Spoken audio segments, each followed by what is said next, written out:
Sorry, y'all, I'm putting in a post, so we'll have a title for this.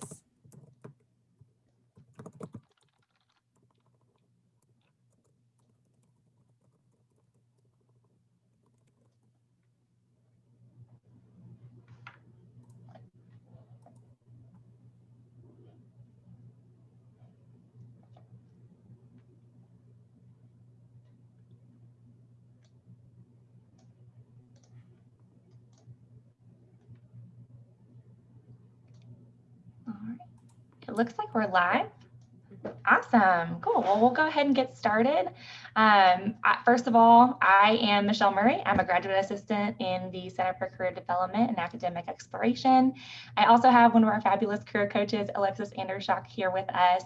And we are so excited to have a great group of graduate students with us today to share about their grad school experiences and what to expect if you're considering that next step in your education.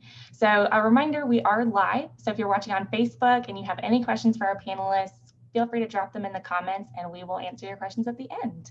But without any further ado, I'm going to let our panelists introduce themselves. And if you guys could tell us a little bit about your educational background and your current program, including the length of your program, we will start with Marjorie. All right, very cool. Good barely afternoon, everyone. So I'm Marjorie. I got my undergrad degree, Bachelor of Science in Mathematics from Birmingham Southern College, which is down in Birmingham, Alabama. After I graduated, I loved math and I loved people. So I taught high school math for a little bit before realizing I would love to work with adults. And that's what had me look back to do grad school. And I am currently getting an MBA and an MS in industrial engineering, which is a 2-year program. Year 1 is mostly MBA and year 2 is mostly engineering.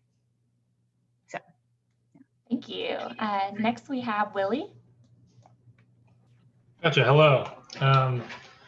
So I am a 5th-year PhD student in mechanical engineering at the University of Tennessee. But beforehand, I graduated with a degree in material science and engineering here from UT Knoxville in 2016, actually. So go Vols, been here for a long time now, 9 years. Oof. But programs usually last 4 to 5 years is the average. And so I'm raring to graduate in May. I'm excited. So thank you. Thank you. And next we have Brett. Hello, everybody. My name is Brett Elgersmith. So I am your typical non-traditional student. My first degree was actually in accounting. I got that in 2005. I also had a master's in forensic accounting from Florida Atlantic University. That was mostly online, so it was pretty unique and different. It was really designed for working adults, so it was just Saturday mornings, basically. I worked in the industry for about 10 years doing anti-money laundering investigations mostly. It was a lot of career, like contract work, and it really wasn't what I wanted to do. So I decided that I'd be crazy and go back to school at 32. So I decided to first study wildlife and fisheries management here at UT. So I got into that program. I graduated in 2019. And then I had a professor here that approached me if I was interested in studying forestry. So that's what the program I'm currently in right now is at forestry at the University of Tennessee in the Institute of Agriculture. I'm in the start of my 2nd year. So it's a lot of fun working on my thesis and also teaching. So I guess that pretty much covers everything. Thank you so much. And Diamond, how about you? Hi, everyone. So I am Diamond. I started off my educational journey with a Bachelor of Arts in Psychology and a minor in Public Health at the University of Illinois Springfield. Yes, I'm from Illinois.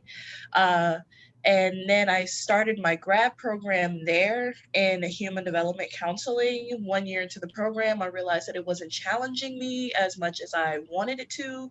So I applied to UT's counseling program, and now I'm at UT in my 2nd year getting a Master of Science in Clinical Mental Health Counseling. The program is a little over 2 years, like we go 2 years and then we go into the summer. So yeah, I am focused right now on clinical mental health, and that's pretty much what I'm doing. I'm loving it so far. Thank you so much. And as you can see, we have a lot of different programs represented today, which I hope will be really helpful no matter what program you're looking into. You'll find some good information because all of our grad programs are so different. So we'll hear from all of our panelists for each question. And let's start again with Marjorie. What did your application process to graduate school look like? Were there any scholarships available to you? How did you apply? Absolutely. So I started applications in, I think, December, January timeframe, and I mostly applied to industrial engineering programs. And this was actually the only business program that I applied to, as it was paired with industrial engineering. And I think the process is you fill out applications, there are some essays, you need to take either the GRE, or if you're doing business, you need to take the GMAT, which are both, I think it's similar to ACT, SAT, where some programs will only accept one and some programs will specifically accept one of the, or both. So GRE took that, applied essays, and then you had, for business specifically, we had interviews with the graduate office here at UT, and then for most of the other schools, it was more just the application and emailing. And then after that, you get your packages, which had acceptance to programs. And then for me, it had a year of funding through business. And then you come in with the expectation that your second year, you have to find funding through engineering. So mine came with a graduate teaching assistantship, which covered tuition along with a small stipend outside of that. So, yes. Thank you. And Willie? So my process was fairly similar to that. I probably should have started earlier in my senior year, but ended up going through the process in November of my senior year, taking the GRE. But all others, and part of why I started a little later was the funding reason. So I was interested in continuing some type of graduate degree. I was considering an MBA, I was considering a PhD, something that wasn't sold yet. And then through an internship at Oak Ridge National Lab, I was able to network and meet a professor here at UT who did really interesting research, and he was able to promise me funding for my time here at the University of Tennessee. And I've been grateful for that in my program, to have steady funding and ability to go to school. So that's a little bit of my process. Thank you. And Brett, how about you? So my process was a little bit differently. I'd always been thinking about grad school since I started my undergrad, actually. So I had talked to most of the professors within my department about it. My major advisor, he teaches one of the core classes that are required for all majors in wildlife and forestry. So that's dendrology, that's the study of trees. So I got to know him through that class really well. And so when I was getting close to graduating, he had a student that he offered the position to that backed out. So he needed to find somebody that was reliable, trustworthy, and that he knew would do a good job. So I got lucky that he offered me the position, and mine is a joint research assistant and teaching assistant. So I have responsibilities for both, but it also provides a nice stipend and also provides a tuition reimbursement. So I don't have to really pay anything necessarily to go to school here. I didn't have to take the GRE because I took the GRE in 2009 and already had a master's. So that was one of the unique and awesome things, because I was not looking forward to taking the GRE again, because SATs and everything from high school has been so long forgotten now that I would have done terrible. So really luckily thankful that I didn't have to do that. And so I'm lucky also that I have funding for 2 years. A lot of people don't have that opportunity. So Yeah, thank you. And Diamond? Yeah, so my application process was, I think, pretty general. I applied to 3 different schools, and this is once I had already started the grad program that I was in. I applied to 3 different schools, and each of them kind of had like different applications. I did have to take the GRE, which was a doozy. As we all know, the GRE is quite a test. And yeah, so the application process, they require like essays and all the like vignettes and stuff like that, especially within like counseling realm. They ask you a lot of questions about like what makes you think you're a good counselor and what are some skills you think, and then responding to like different situations in which you have specific clients and whatnot. And regarding funding, one of the reasons that I chose UT out of the 2 other schools I'd applied to and gotten into was because UT offered me funding, and they were much more responsive. Like, I love my faculty. They were much more supportive and responsive than the other 2 schools that I'd applied to. The other 2 schools were not getting back to me. They weren't like being like secure on what transferring credits would be like. Whereas the faculty at UT was like, okay, we're going to do this, this, and this for you. And we're going to work really hard to see what we can offer you. Because I told them flat out, I was like, UT is expensive and I cannot afford to go there without some support. So I was lucky enough to be able to get a graduate research assistantship my first year. And then the second year, I was unsure if I was going to be able to get it because the one I had only lasted for a year, but they were able to work with the department to find one for me. So I got another one for this year as well, and comes with a stipend, and I work with one of my faculty members and do research under her. So I did have to apply for that. Like, I had to apply for like GA positions, and even through my department had to apply for the graduate research assistantship. But I was super grateful that it worked out because they apparently told us that mostly PhD students got them, and I'm a master's student. So to know that I was a master's student and my faculty members were like, we know she needs support, so we're going to make sure that we do something for her, was really one of the deciding factors in my choice to come to UT. So. Thank you for sharing that. I'm so glad to hear such a great experience in the application process for UT. I also want to note that Sean has been able to join us. He has powered through some technical difficulties. We're so glad to have you, Sean. Real quick, we really haven't, we've just kind of introduced ourselves. If you wouldn't mind talking a little bit about your educational background, the program you're in now, and what the application process was like for you. Yeah, so sorry for the technical difficulties. Hello, everyone. My name is Sean Holloway. I use he, him, his pronouns. I am a second-year graduate student in the College Student Personnel Program in the College of Education and Health Sciences. I butchered that, but it's okay. And so my undergrad experience, I did that at the University of South Alabama, and I got a Bachelor's of Arts in Strategic Communication with an emphasis in public relations and advertising. But like I said, I am here at UT studying college student personnel, and I'm also a graduate assistant in the Office of the Dean of Students.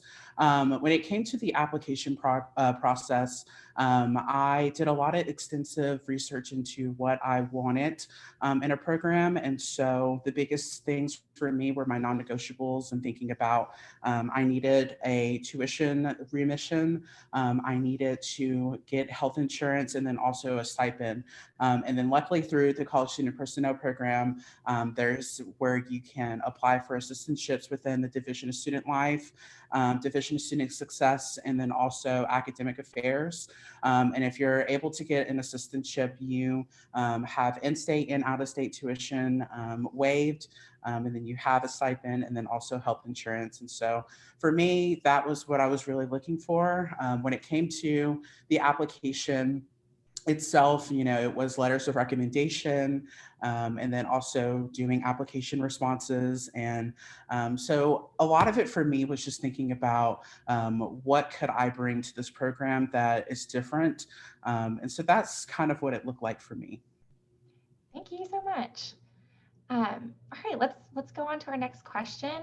Really, we just want to know what a typical day looks like as a student in your program. What are you doing on a day-to-day basis? Let's start with Marjorie.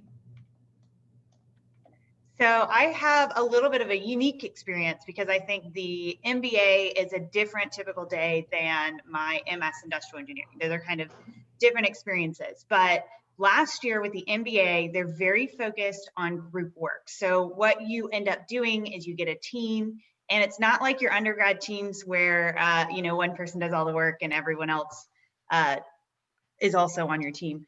So it's very much, you're working with a bunch of people who for the most part have some sort of outside experience, and they can come in and bring a different, like you always have a finance guy or someone that really likes marketing or all that, and you come together and you figure out group projects. So we always had all of our classes ended at noon. So you were kind of 8 to noon, Monday through Thursday.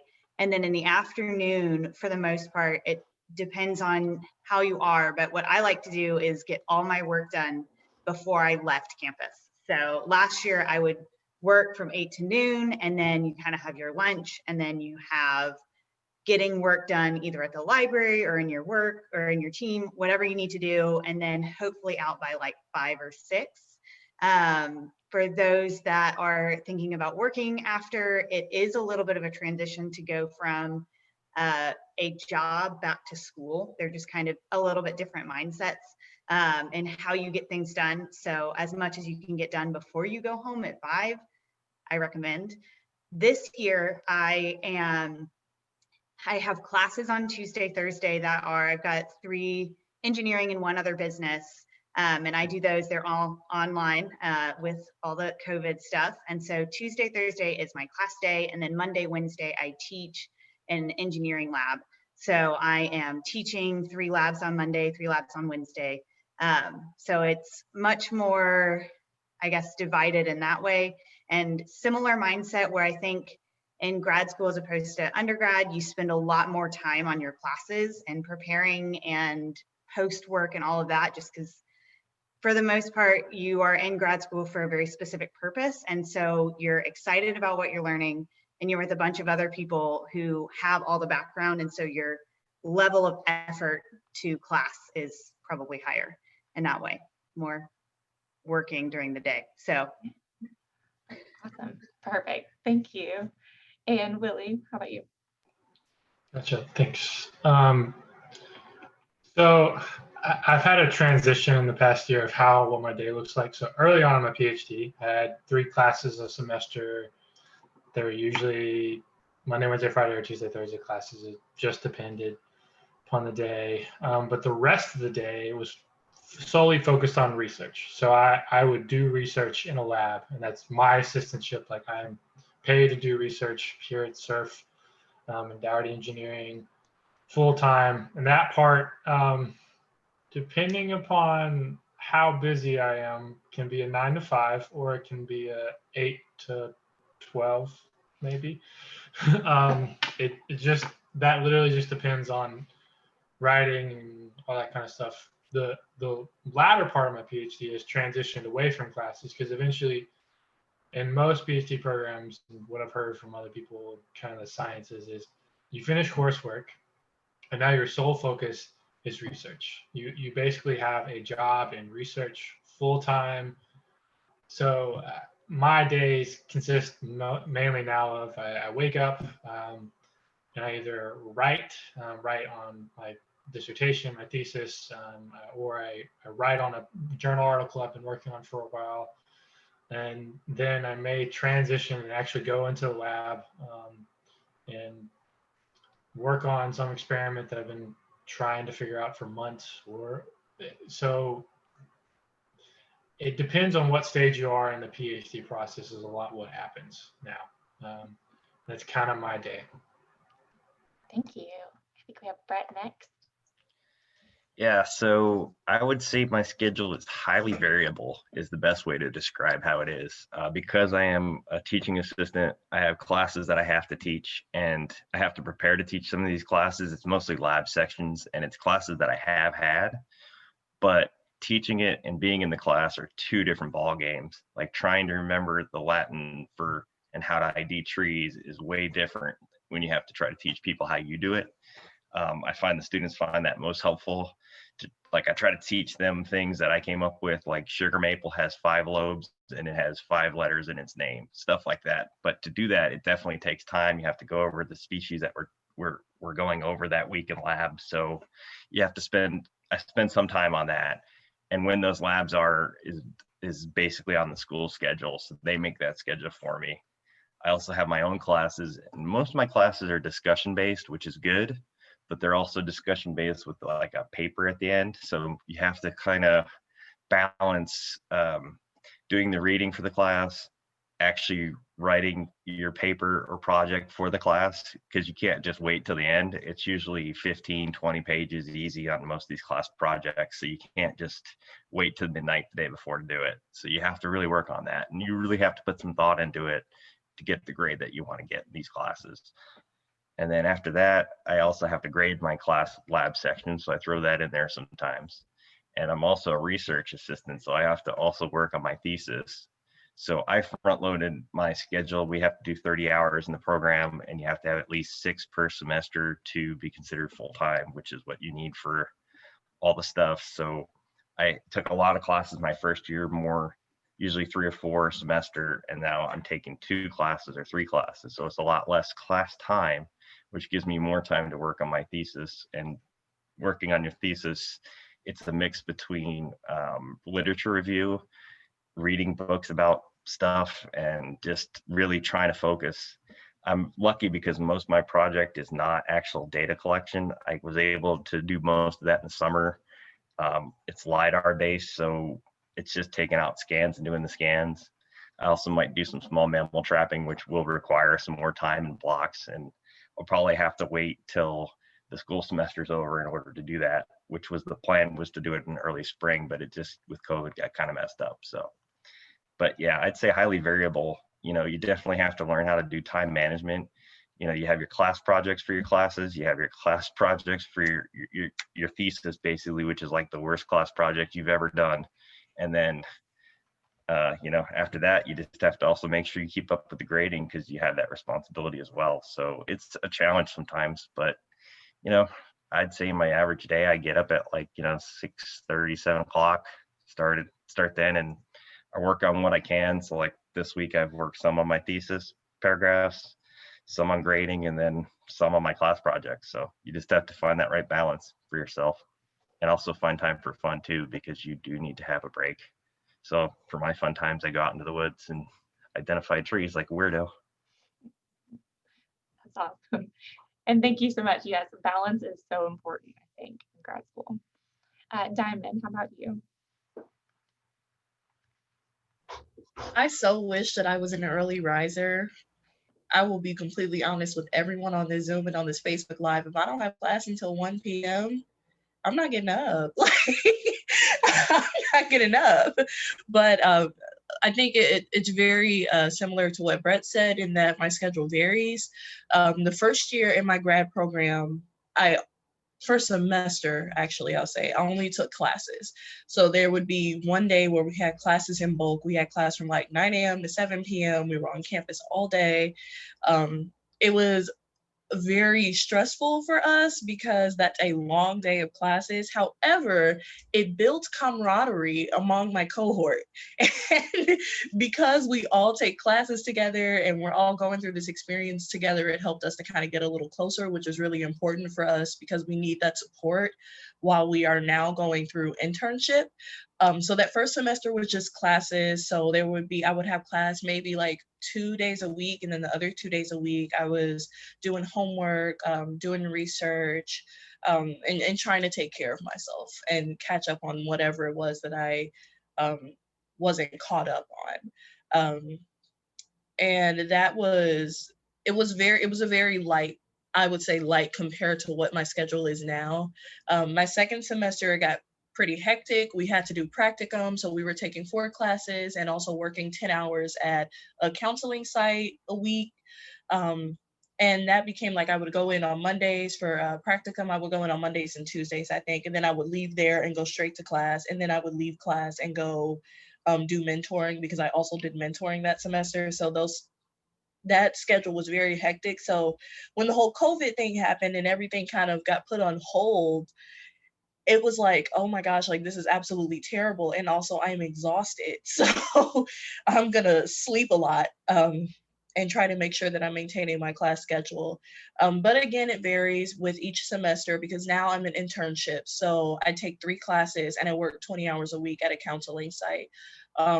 So I work at my counseling site typically on Wednesdays and Thursdays. I'm there from about 9 a.m. to maybe 5 or 6, sometimes 7:30, depending on if I'm running groups or not. I'm meeting with clients individually, even on the days where I don't go to my site. I'm doing supervision, even on the days I don't get up and go to my site. Like on Mondays, I don't go anywhere. Like I don't even leave my house on Mondays, but I get up and I do a group in the morning, and then I have supervision with my site supervisor, and then I have a counseling session with one of my clients, and then I have class. So that day goes from maybe 9 a.m. to 5:30. And it varies. Like some days I get to sleep in and I don't have to get up until maybe 10. And then there are some days where I'm up at 7 because I have to make sure that I'm at my site before 9 a.m. because I have to run a group. And then also it just like I have to make sure that I include like time for homework and time for research with my supervisor, my GRA supervisor. So it really does vary. Like the days of the week look very different for me. Monday and Tuesdays are class heavy, Wednesday and Thursdays are internship heavy, and then Friday I try to leave open for other things like my own personal counseling sessions, which I recommend for any grad student because it gets tough. I also have like supervision with my doctoral supervisor on that day. I have meetings with my GRA supervisor on that day. So Friday is the day that I tuck everything in that I can't get in the rest of the week. And I left my schedule open intentionally that way because there are rare Fridays in which I have maybe 1 or 2 meetings. So the rest of the day I can just kind of like relax and like let myself, have a little fun. Most of the time that fun just means watching Netflix and going to sleep. But yeah, that's kind of what my schedule looks like. This semester and next semester, it is really hectic, but I am learning a lot and I'm trying to keep that in mind. Even though there are so many times where I'm like, I just want to roll over and go back to sleep. I don't want to do this. Why did I do this? Why am I doing this? Like, I'm like, why am I? But I'm enjoying the experience, so I can't be too mad. And also, I brought this upon myself, so I also can't be too mad about that.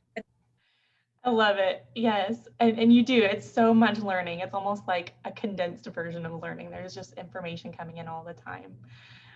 Sean, what does a day in your life look like? So it's kind of funny because you and Alexis, especially Alexis, has the same degree that I'm pursuing, and you're also doing it as well. But a little bit more about it is that I'm pursuing to assist students outside the classroom, and so that looks like with their involvement, or it can be academic related. It just kind of depends. But for me, the biggest part of my experience is that for me, I work. And so working in the office of the Dean of Students is kind of what I do all the time. And so that experience looks a little different every single day, kind of like everyone is talking about. But for me, it is, I have a mix of working with students that are in need, whether it's food insecurity or needing to reach out to a case manager in our office. I also do programming to make sure that the Dean of Students is able to get out there and students are able to know who she is. But then also I advise a student organization within student government. And so that can look a little different every single day. It can be that I'm working very closely with student government, or I could be, super deep and helping to make sure that students have what they need to be successful, or it's programming. So for me, that looks to be the majority of my day. Another piece that has kind of been mentioned is a practicum. And so within the program that we do, we're able to do practicum after our first semester. And so for me, currently, I am a instructor for first year programs, teaching a first year experience course. And so for me, that's also, making sure that I'm planning based on the topic that we're talking about for the week. So this week is health, education, and wellness. So, working with my peer mentor to kind of get that conversation ready to go. And then also after that, I am the VP for recruitment for our student organization. So that it looks like me responding to prospective students throughout the day as well. And so that's an everyday thing for me. But then also usually in the evenings we have classes. And so our classes are discussion based, but you have to do preparation before to know what you're talking about. So that's reading articles and just kind of preparing based on the readings that you have. And so my day to day, like everyone has said, looks so different. But my program is practice, or really theory to practice, practice to theory. So it is taking the work that I'm doing every single day and applying it in the classroom. So that's what it looks like for me. Thank you so much. So that a lot of you guys have already touched on some differences between your undergraduate experience and your graduate experience, whether it be in classes or your workload or your schedule. What was the biggest challenge for you in transitioning from undergraduate to graduate education? We'll start with Marjorie again. I would say, as a few people have mentioned, it's time management. I think you get a little bit in your undergrad, I'm sure we all did it, where you would start things right before they were due, and you would you were able to smush more into less time. And then once you get to grad school, you have to learn how much time it takes to do things. You also have to relearn, going from working back to school, how to be in school, because working, when you are like, I was a teacher, so I will just say I always had outside work, but for the most part, you could be done with your work at 5. And then once you were done with your work, you were like, you could have hobbies. And then once you're back in grad school, you're never truly done. Like, you always know that there's something you could be doing or should be doing. Like, even it's engineering day tomorrow, so we don't have any classes, which sounds great, but I already know that, like, okay, well, I need to go back and I need to make sure I really understand what's happening in these classes. And I have this end of the semester project I need to start. So it's a lot more, I feel like it's a lot more work on the student end, and it's a lot more self-imposed might be the wrong word, but I feel like it's a lot more self-motivated work. Like, you're going to do you're not just meeting expectations anymore. You're like, okay, this is what the professor wants, but I know that I want to do this for a living. Like, this is what I want to do. I'm excited about learning it. So you have to take what you should be doing and make sure you actually understand exactly what's happening, not just enough understanding to skate by. Yes, thank you so much. That's a great point. How about you, Willie? Pretty much everything you said, I agree with. And I'll just add on, like, I think the focus is in undergrad. You have a class, you know that work, and it's done with that work. But for me in a PhD, okay, I'm done my coursework, but here's this big problem. Here's this thesis. So my research is on additive manufacturing of a type of polymer. I have been thinking about this same thing for 5 years. So I go to bed and I'm thinking about this experiment I ran or this research paper I've been reading. And then I'll wake up and it's like, well, here's the same thing again. Like, it's a constant there. And so the biggest part is, and time management is key, but you have all these things you have to do in the day. You got to figure out how to fit them in there. And there's only so much you can figure out how to fit in there. And so you have to think, okay, this is priority right now, and I have to push that off later. And sometimes for me, like in coursework, it was like, okay, I'm going to push that off to a little bit later. I got to focus on this research problem, or vice versa. It's just a very different experience, especially with the thesis. Like, there is a end goal grade kind of dissertation thing, but it's not like I'm going to get an A on this dissertation. It's I have to be motivated to write this. I have to be motivated to present this well. That can be really challenging. It's just extremely different from my experience in undergrad. Thank you. How about you, Brett? Yeah, so I find that I do a lot more reading, like not even close to the amount of reading I did in undergraduate, and also writing. Like, every single class I have now has a 10-page paper, easy. That's the worst part, actually, is they don't tell you that it has to be 10 pages. It's more like, just write about this topic. And so you find yourself thinking, okay, well, how many pages do I think I really need? And it's like, oh, there's always a little more, and then there's always a little more. And the other thing I also found is that the reading of articles, it's really important to learn how to do a literature review to figure out what information is already out there that you can use and utilize, especially for your class projects and also for your thesis projects. So like for me, I'm utilizing a technology that's old. It's been around since the 60s, but nobody's ever really used it much in forestry to help describe complex structures. So I'm figuring out new ways to utilize old technology, which should benefit a forester and give us measurements that are really important. So a lot of that is like, hey, I got to figure out the time to do my class projects, but I also can't just let that ball drop over there about my thesis either. So to me, a lot of times I make small goals like, okay, my goal this week is just to write a paragraph in my thesis. And it sounds really silly that I'm only able to write a paragraph in a week, but between your class obligations, your teaching obligations, and everything else, it just sort of just is what it is. You have to, like he says, like Willie said, it's really not about, it's just about getting it done. It's sort of like pushing that rock up the hill. You just have to do it. And so to me, that's the biggest difference though in the coursework. And then the other thing is like our professors don't give you friendly little reminders or anything. Your papers are due when they're due. I don't get an email saying, hey, by the way, turn in your paper tonight. It's just, if you don't do it, you're going to fail the class. And most of my professors, I don't think they would care if you fail. Like, it just, if you forget to do the project, then you're on your own.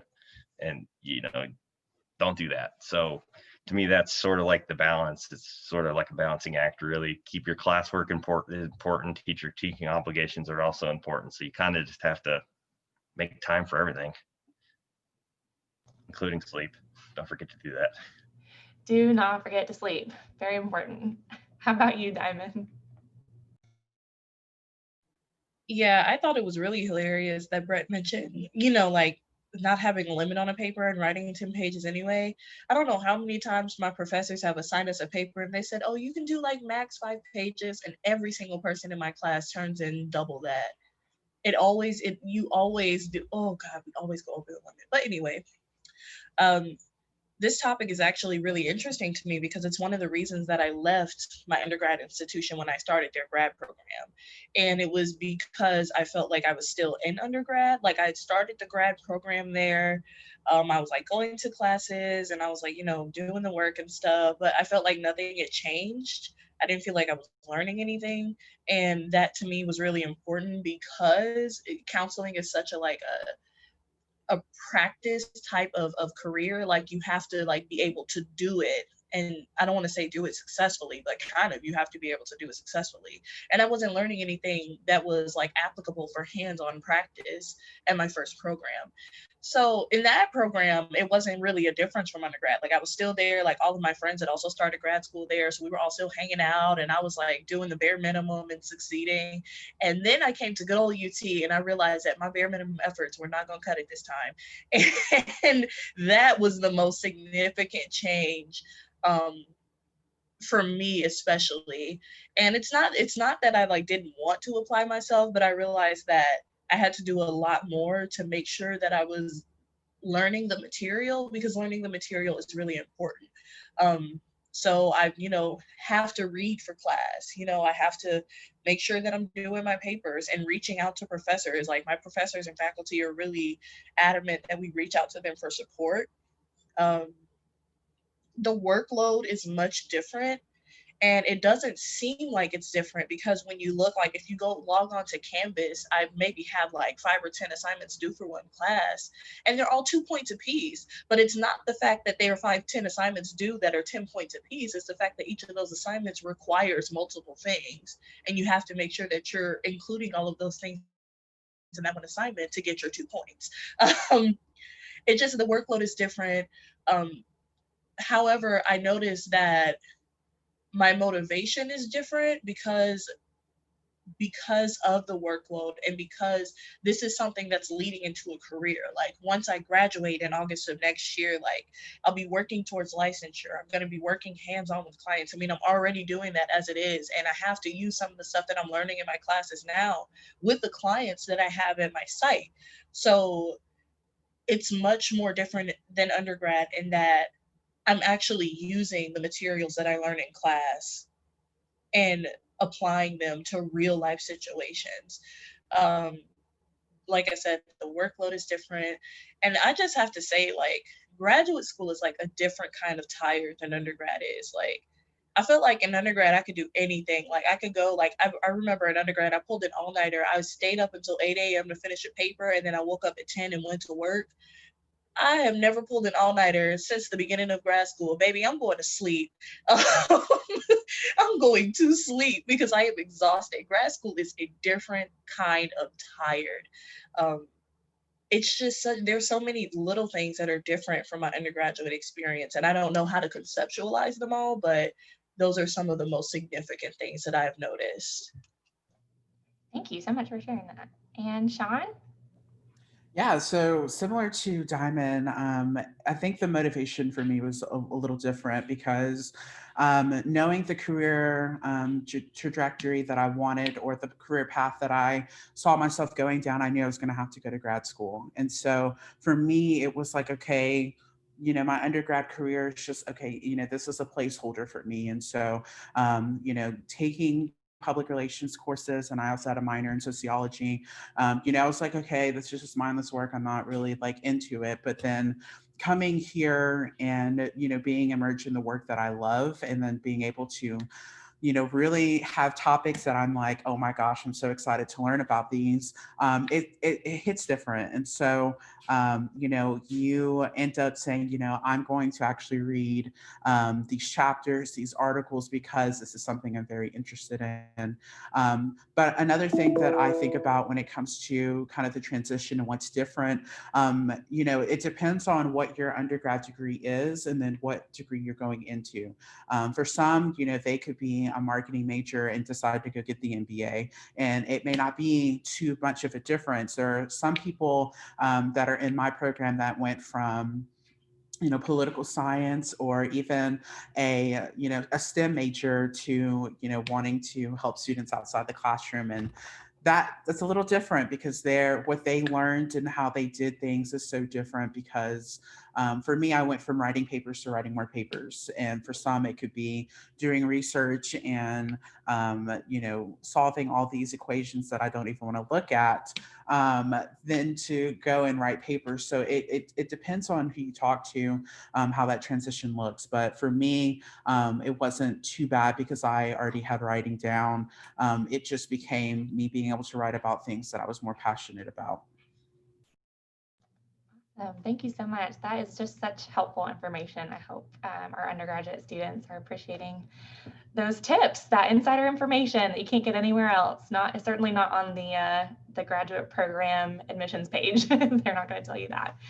So one other question I have for you guys is, do your current programs assist you with career development? How are they helping you find employment after you complete your program?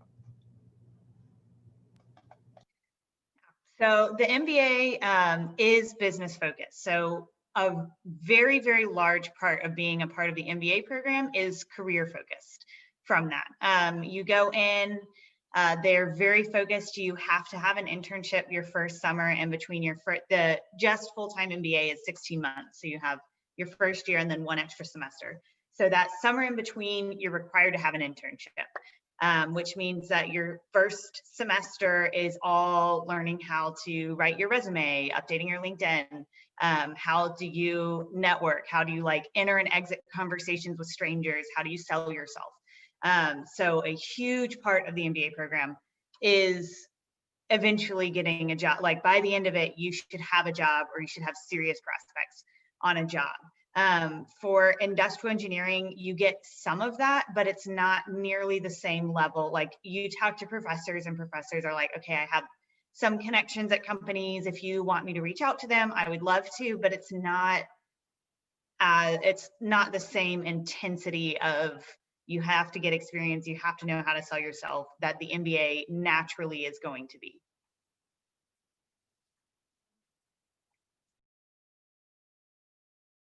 Thank you. Willie? For the STEM kind of PhD, the biggest part of career development, some of it comes through my department, but a lot of it, and what I've noticed in this area, STEM area focuses, your advisor has a lot of connections and is able to network with a lot of different people, and able to meet different people and connect you with other aspects. Like for me, my advisor is able to introduce me to someone who works at a national lab for an internship, and that's helped me kind of navigate and figure out what I want to do post grad. Some of it comes through networking at conferences. So I'm able to present my research, able to talk about what I love and do in the lab. And then once I present that, people are able to talk and just figure out, oh, okay, this person's interested in this. I think they could fit in my lab group. So those are like the two biggest aspects of my program and how it works. Awesome. Thank you. How about you, Brett? So natural resources is kind of different, I guess, because like forestry is such a broad topic. You can get a job from anywhere from running a paper mill to clearing power line right of ways to working for a national forest. So it's really sort of up to yourself on how to best utilize the degree that you got and how to leverage that into your future. So for me, like some of it was taking some forestry classes, some of it's taking some wildlife classes, some of it's choosing the classes that you think will be helpful for helping you get a job. Like right now, there's some jobs in soil sciences, and I wish I would have taken like a graduate level soil science class, but I didn't. So now I can't apply. So some of that is figuring out, well, okay, I want to work for the federal government. What's the best way to situate myself? But like Willie said, also, it's also about how your advisor helps you. My advisor, Dr. Buckley, he knows everybody in the forest kind of schools from all around the Southeast and all around the country. Like it's really actually amazing. We were at a meeting with a partner group, and the lady that was there went to the University of Maine, and he knew her advisor. Like it's just unreal how many people he knows. And so, you know, some of that is me talking to him about what my interests are next, and he can definitely help and provide me with resources and contacts.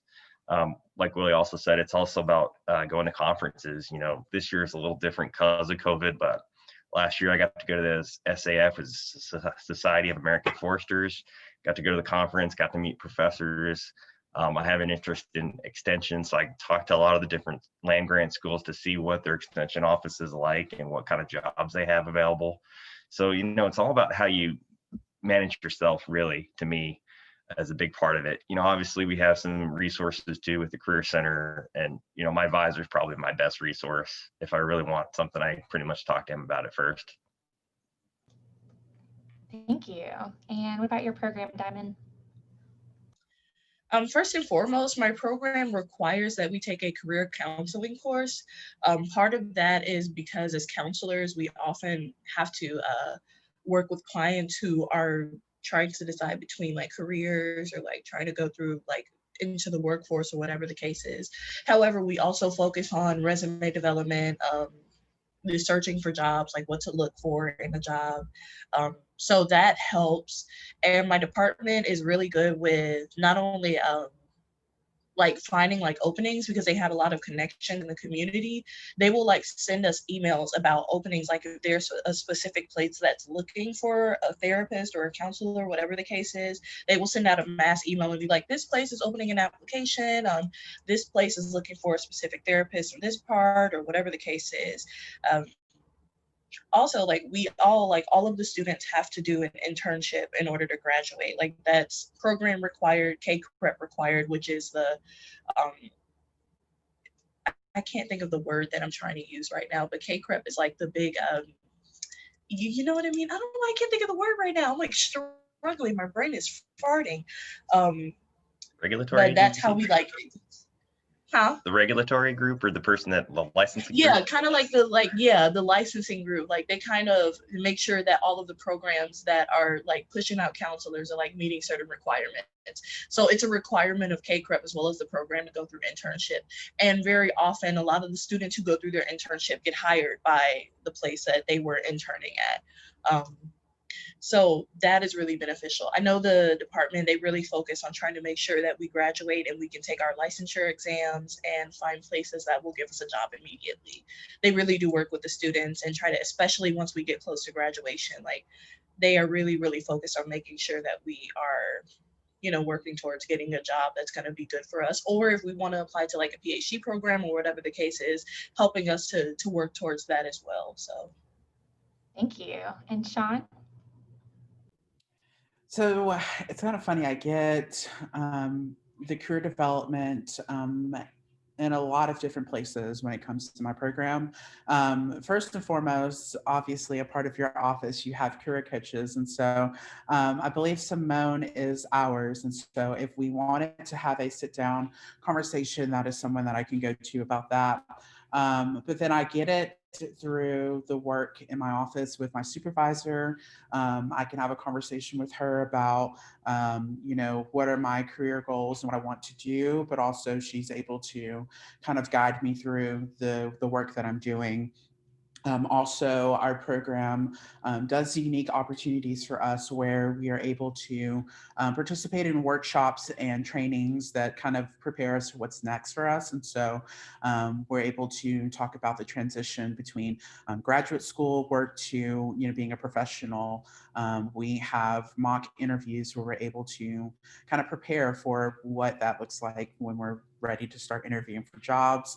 And so there are a lot of different ways that I can get it, and also through professionals that I work with every single day. If I am really interested in working for, let's say, the Jones Center for Leadership and Service, I can go talk to my colleagues down there and say, I want to work in this field. How do I get there? Do you have any tips or things like that? And so specifically with our program and the way that things work for us, that's kind of how I'm able to kind of get a vast majority of the different types of resources.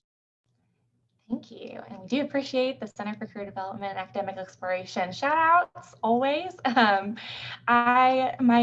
kind of getting close to time. I do want to save a little bit of time for any questions that have come in. So I want to open this last question up for anybody who's just passionate to share about it. For any of our undergraduate students who are considering graduate school, who is somebody that you recommend reaching out to for more information? I would just do a plug to your GTAs. A lot of them, if they're in the field that you're working or they're in where you want to go, the people that are teaching your labs or teaching your classes or any of those people went through all of this, and it is someone that you already kind of know, even if only because you sit in the back and play on your phone as opposed to pay attention to us. We see you. But that's someone that is already kind of in the position to tell you about their graduate experience. And they can also direct you to their specific program departments if you're interested in UT's programs. I'll say, I think it is really important, just like Marjorie was saying, to think about the people that are doing the work that you want to do and reach out. Do not be afraid to put yourself out there and say, hey, I like what you're doing and I want to do it. Because that's how I got into this field of work. My undergrad is walking up to the associate dean of students and saying, I'd like to schedule a meeting with you because I love the work that you're doing and I want to do it one day. And that turned into a mentorship. And so never be afraid to get out there, put yourself out there, because you never know what you can get from it. It can be a conversation, it can be a mentorship. They can pair you up and get you into an internship. You just really never know what can come out of the relationship that you form. And so if you're interested in whatever it looks like, reach out to those that are doing the work already. Yeah, so for wildlife and fisheries and forestry, really, it's kind of unique. Texas A&M has a job board with assistantships. So if you're in natural resources, I definitely recommend looking at that and then reaching out to the professors that post on those job boards. But I wouldn't even limit myself to that. Like Dave Bueller, he's one of the world's leading experts on birds, and he's here at UT. And he doesn't even post most of his graduate positions because people email him and he finds them that way. So definitely don't be afraid to reach out to the professors that have an interest. So like if you wanted birds, definitely talk to Dave Bueller. But like our department, we list out all our professors and all their areas of expertise. A lot of them even have some of their publications. Highly recommend that you read some of their publications to see what they did their PhD in. That is so helpful. Like my advisor, Dr. Buckley, did forest ecology stuff, and he did stuff on northern red oak regeneration. So when I talked to him, I told him, hey, I have a real interest in white oak regeneration, and it's a problem that needs to be tackled and figured out, and just it's been worked on a long time and it still hasn't really been solved. So to me, that's The key though is find what you think you're interested in and definitely talk to the professors. Most of these professors, especially here at UT, are really great about talking to you. They will schedule a meeting with you. They'll talk to you about how to get into grad school. They can hold your hand through the process of how to apply. Some of them will, definitely if they're interested. So that's definitely my advice to you guys out there that are interested in grad school. Definitely talk to the professors. Yeah, and I also want to add to that that I think it's perfectly okay. I don't know who may be in this position, but I once was. It's perfectly okay to kind of not know which type of program you want to apply to just yet. It's okay to reach out to different departments to see what each program is like, because once you're in that program, you're in that program, and it can be a little harder to kind of come out of it. So this is the time now to reach out to multiple departments to say, I'm interested in this program, but I'm also interested in this program, and I want to know what the difference is. Like, I want to know which one is different. How is this different from that? Like, I know a lot of people, like, there's counseling and there's social work, and people like, I don't know which one to go into. It's cool to email the counseling department and the social work department and say, hey, I'm interested in both these programs. What's the difference? Like, now is the time to do that so that you can get the information you need and be solidified once you start that application process. Real quick, I'll add, like, kind of on the literature side. So if you're interested in a certain topic, go to Google Scholar, type in that topic. So for me, additive manufacturing, and like go search 2020 or 2019 and look at the authors. Like, look at the authors on the paper, see where they're at, and then email them. Good tip. There you go. Those are great tips and great advice. I appreciate it so much. We are at the end of our time. So panelists, if you need to head out, we totally understand. And thank you for being here. You're welcome to leave. But Alexis, do we have any questions from Facebook Live or the chat? There are no questions on the Facebook Live or chat, but any student who's joining us live, you can totally send a question in the chat, or you can unmute and ask the question too if you'd like to do it that way. So I know we have quite a few who's joined us live.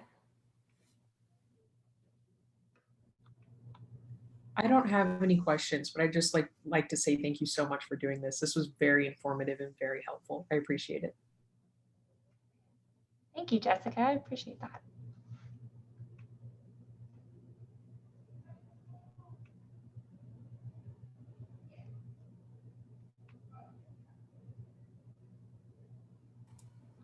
All right. Well, if we do not have any other questions, I guess we'll wrap it up. But again, Center for Career Development and Academic Exploration is here for you guys. We have tons of resources on grad school preparation on our website. You can go to career.utk.edu and find application assistance, funding resources. You can also schedule an appointment with a career coach or an advisor to discuss your ideas for graduate school, and we can help you out with that.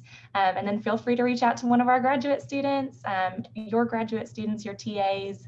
We are all here to help you. So thank you for joining us today.